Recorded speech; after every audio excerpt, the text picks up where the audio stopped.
श्री गुरुपौर्णिमेचे प्रवचन. ईश्वराला साक्ष ठेवून मी असे सांगतो की माझ्यापाशी अनुग्रह घेणाऱ्यामध्ये सुद्धा मी रामच पाहून वागलो. जर सर्व ठिकाणी राम भरला आहे तर शिष्यामध्ये तेवढा तो नाही का? तो माझ्यापेक्षा लहान आहे, हीन आहे, दीन आहे, अज्ञानी आहे हे पूर्ण जाणून सुद्धा मी त्याला रामरूप पाहिला. मला वाईट मनुष्य असा दिसतच नाही, नाहीतर तो मनुष्य होऊन जन्माला आलाच नसता. माझे कोणी ऐकत नाही असे मला वाटत नाही, तसेच मी कोणाचे रक्षण करतो असे मला वाटत नाही. माझे मला रक्षण करता आले नाही, ते भगवंताने केले, तिथे मी जगाचे रक्षण काय करणार? लहान मुले आणि पेन्शन घेतलेली माणसे मला आवडतात, कारण ती मोकळी असतात, त्यांना बंधन नाही. विद्वानांच्या बद्दल मला आदर आहे, पण प्रेम नाही. त्यांच्यामध्ये असणाऱ्या सरस्वतीबद्दल मला आदर आहे. श्रीमंतांच्या बद्दल मला तिटकारा आहे, कारण पैशाच्या आधारावर ते भगवंताला विसरतात. मला विद्वानापेक्षा अडाणी आवडतो आणि श्रीमंतापेक्षा गरीब आवडतो. तसेच मला शहरात राहण्यापेक्षा खेड्यात राहणे आवडते. मला काय आवडते ते मी सांगितले. हा एकेकाचा स्वभाव असतो. सगळ्या साधूंना असेच आवडेल असे काही नाही. एखाद्या मनुष्याला सांगितले की तुझा डोळा घरी ठेवून तू मजकडे ये, तर तसे त्याला करता येणार नाही. त्याचप्रमाणे मला नामाशिवाय राहता येत नाही. जिथे नाम आहे तिथेच मी आहे. माझ्याकडे येऊन शिकायचे असेल तर हेच की आपण काळजी करायची नाही, परमात्मा सर्व करतो ही भावना ठेवायला शिकावे. मुलांना आणि मुलींना माझे सांगणे असे की तुम्ही आईबापांची आज्ञा पाळावी. जे करायचे ते मनापासून करावे, प्रामाणिकपणा सोडू नये आणि भगवंताला विसरू नये. लहान रोपटे चांगले खतपाणी घालून नीट सांभाळले तर ते मोठे होऊन अनेकांना सावली आणि आश्रय देते. तसे लहानपणी चांगले वागले तर पुढे खरे मोठे पण येईल. मला भेटायला येणाऱ्या मनुष्याच्या मनात काय येते ते सर्व मला समजते, पण व्यवहाराच्या उलट चमत्काराचा प्रकार दाखविणे बरे नाही, म्हणून मी ते कधी प्रकट करीत नाही. मी तुम्हा सर्वांच्या कानाने ऐकतो. आपल्यापैकी कुणीही मनुष्य दुश्चित्त झाला की माझे मन अस्वस्थ होते आणि नंतर ही अस्वस्थता कुठून आली याचा शोध करू लागलो की दुश्चित माणसाचा मला पत्ता लागतो. माझ्या माणसाने उगीच काळजी करू नये. मी ज्याची हमी घेतली आहे त्याने माझ्यावर श्रद्धा ठेवावी. माझ्या स्वतःच्या अनुभवाने सांगतो की भगवंताच्या इच्छेने प्रपंच केला तर त्यामध्ये काही बिघडत नाही. मी सांगितलेले तेवढे करीन असा निश्चय करा. कशाचीही काळजी करू नका. मी तुमचा भार घेतला आहे.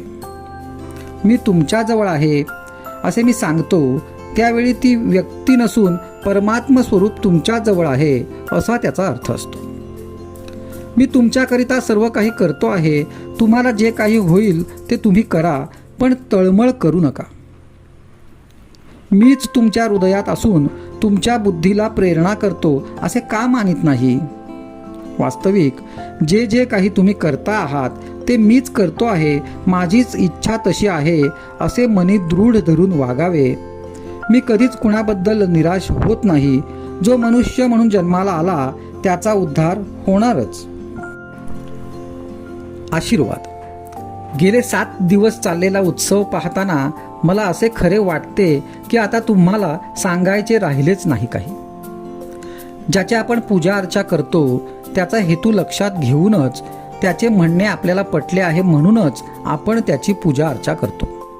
तुम्हाला सांगतो, तुमच्या आज जेवढ्या म्हणून अडचणी असतील, ज्या परिस्थितीत तुम्ही गुंतून गेला असाल, ती परिस्थिती कायम ठेवून सुद्धा तिच्यात बिघाड न करता कसे वागावे हेच मी सांगितले आणि तुम्ही ते आचरणात आणता असा माझा समज आहे बरे का. आपल्याला प्रपंचाशिवाय गत्यंतर नाही ही गोष्ट खरी आहे. मनुष्य जन्माला येतो तोच पराधीनतेत येतो आणि जातो तोही पराधीनतेतच, हे आपण पाहतो. मग मनुष्य पराधीन असताना आपण आपली वृत्ती कशी करावी की ज्याने परमात्मा आपलासा करून घेता येईल?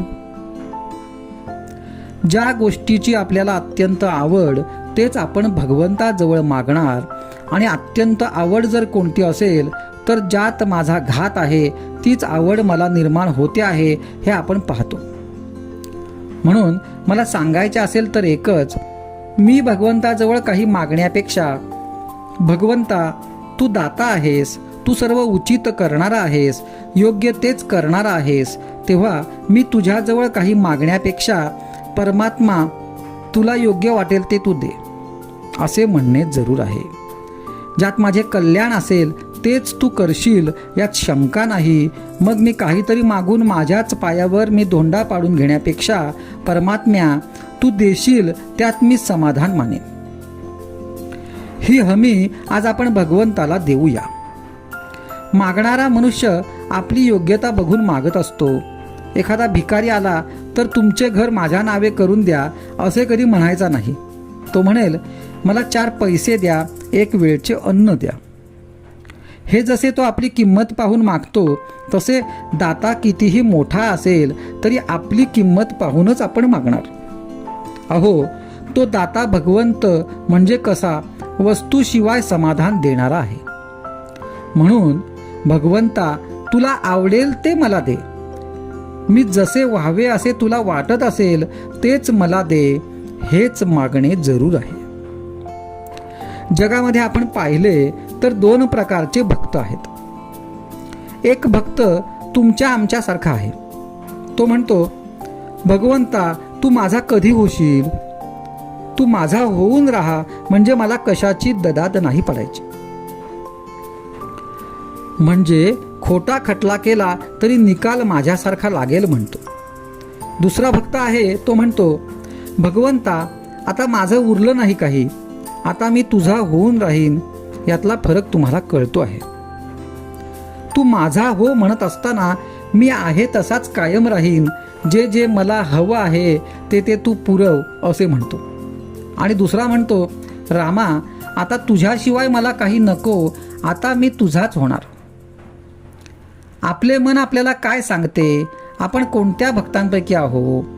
आपण पहिल्या भक्तांपैकी असाल तर आपल्याला वर जाणे जरूर आहे. आतापर्यंत परमात्म्या मी मागितलेले तू सर्व पुरवलेस, आता माझे मागणेही थांबत नाही, तुझे देणेही थांबत नाही. मग वासनेच्या पोटीच माझा शेवट होणार असे दिसते. तर आता परमात्म्या एकच गोष्ट कर, आता मागण्याची बुद्धी मला देऊ नकोस. परमात्म्यासारखा दयाळू कोण आहे?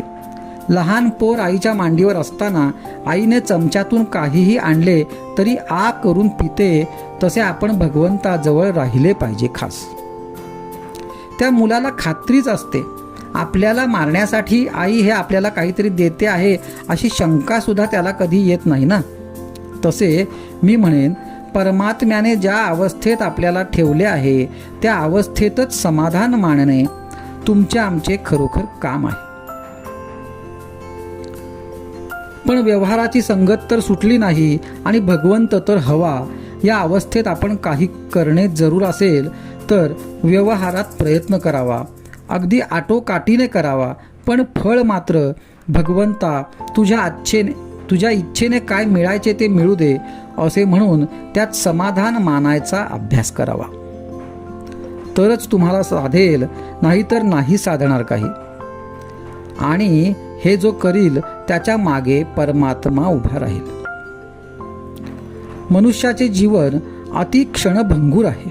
आपण पाहतो ना, किती मोठे मोठे होऊन गेले, रामकृष्णादी अवतार झाले, मोठमोठे सत्पुरुष होऊन गेले, कोणत्या ना कोणत्या निमित्ताने का होईना, पण आज ते दिसेनासे झाले. एवढी गोष्ट खरी आहे. पण अशा सत्पुरुषांनी आपल्या बरोबरीचे असे काही मागे ठेवले आहे की ते त्यांच्या बरोबरीने काम करील. देहात असताना ते जे काम करीत तेवढेच काम त्यांची सत्ता करील, एवढी शक्ती त्यामध्ये आहे. ते गेले तरी त्यांची सत्ताच काम करते, त्याचप्रमाणे परमात्मा गेला तरी त्याने आपल्याला वरदान देऊन ठेवले आहे आणि ते जो जतन करील त्याला मी पावन करीन, त्याचा मी होऊन राहीन असे वचन देऊन ठेवले आहे. त्याने सांगितले, तू माझा व्हावास असे तुला वाटते आहे ना, मग तू असे कर. अतिदक्षतेने प्रपंच कर, प्रयत्नाला कधी मागे पाहू नकोस, पण फळ देणारा मी आहे ही भावना ठेवून तू वाग. जी परिस्थिती येईल त्यात समाधान बिघडू देऊ नकोस आणि मी जे औषध सांगतो ते घे. आणि ते औषध जर कोणते असेल तर ते भगवंताचे नाम आहे. त्या नामात राहण्याचा खरोखर तुम्ही अभ्यास करा. इतक्या अट्टहासाने मी सांगतो आहे आणि तुम्ही लोक नाम घेत नसाल अशी शंका सुद्धा मला कधी येत नाही. कारण तुम्ही नाम घेत नसता तर इथे येण्याची बुद्धी तुम्हाला झाली नसती. पण तुम्ही सर्वांनी असा निश्चय करा, नामाशिवाय जगणे नाही खरे. नामाशिवाय जगू नये असे मला खरोखर मनापासून वाटते. एकदा तरी भगवंताचे नाम घ्या. नाम घेत असताना एक दिवस एक नाम असे भयंकर येईल की भगवंत थरारून जाईल आणि मी सांगतो तुम्ही असाल तिथे तो उभा राहील खास. कुठे माझा तो आहे असे त्याला वाटेल.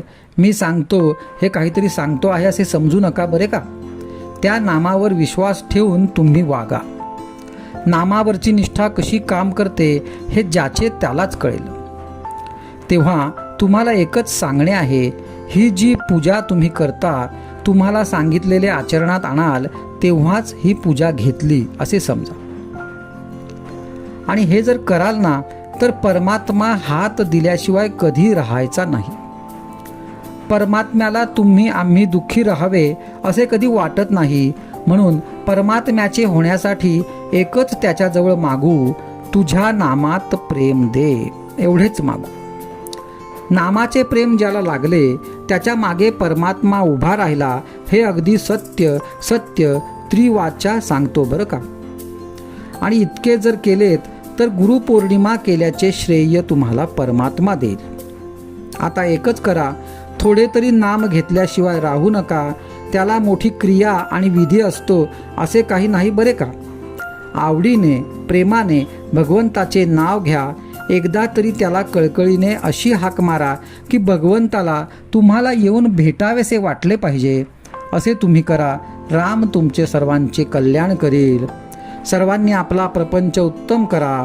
प्रपंचातली कर्तव्ये विसरू नका, पण तो करीत असताना भगवंताचे स्मरण टाकू नका आणि राम कृपा करील हा भरवसा बाळगा. सुखाने आणि आनंदात रहा हाच माझा आशीर्वाद. श्रीराम जय राम जय जय राम. जानकी जीवन स्मरण जय जय राम. जय श्रीराम.